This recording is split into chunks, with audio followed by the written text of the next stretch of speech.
సోమవారం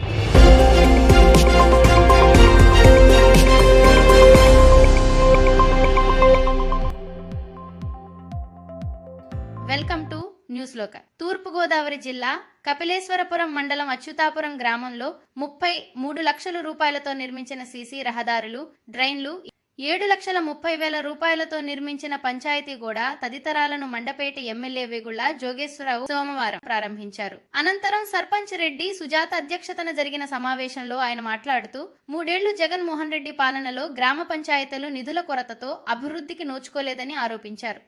ఎన్డీఏ కూటమి ప్రభుత్వం అధికారం చేపట్టిన తర్వాత గ్రామాలలో మౌలిక వసతులు కల్పనే ధ్యేయంగా సీఎం చంద్రబాబు నాయుడు పాలన కొనసాగుతుందన్నారు. అచ్యుతాపురం గ్రామాభివృద్ధికి సహకరిస్తున్న ఎమ్మెల్యే వేగుళ్లకు సర్పంచ్ సుజాత కృతజ్ఞతలు తెలిపారు. ఈ కార్యక్రమంలో డీసీఎంఎస్ మాజీ chairman Reddy Prasad, Korumilli sarpanch Achanta Satyanarayana, vice president B Ramesh, Satyababu, panchayat పాలకవర్గ సభ్యులు, గ్రామస్తులు పాల్గొన్నారు.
మనం ప్రతిపక్ష పాలనలోనే ఉన్నాము. అందువలన ఎలాంటి అభివృద్ధి చేసుకోవడానికి లేదు, మనకి ఎటువంటి నిధులు సమకూరలేదు.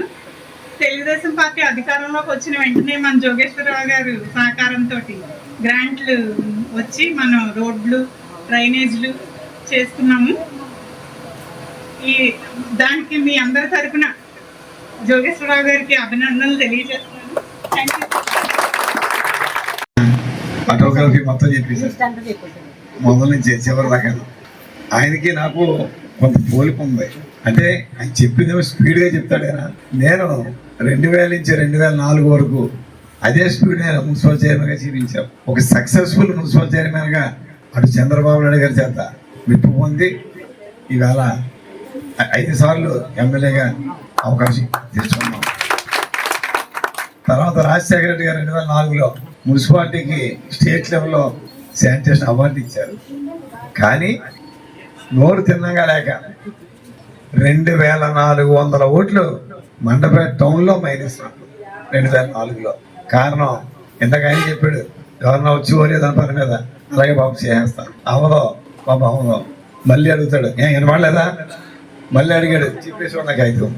అంటే ఒక ఆఫీసర్ కింద చేసి, అంటే మంచి పనులన్నీ చేశాం కానీ నోరు సరిగ్గా లేక ప్రజల యొక్క అభిమానాన్ని ఒక రాజకీయ నాయకుడిగా అలా చాలా మంది కాలేకపోయాం. ఆ 2000 నుంచి 2004 వరకు చాలా రూల్స్ పాటించామండి. ఎవరన్నా సోదరిమని పోవాలంటే అయిపోతే వేయకూడదమ్మా అని పుచ్చుకొని వేయించుకునేవాడు కాదు. ఏదైనా ఏ సమస్య మీద ఏ సలహా అడిగినా చక్కగా దాన్ని విపులీకరించి అనేక సార్లు సలహాలు మరి చెప్పడం, మరి ప్రసాద్ గారు నేర్చుకోవడం కూడా నేను జరిగింది. ఇది నాకన్నా వయసు చిన్నవాడైనా రాజకీయంలో అనుభవం ఎక్కువ.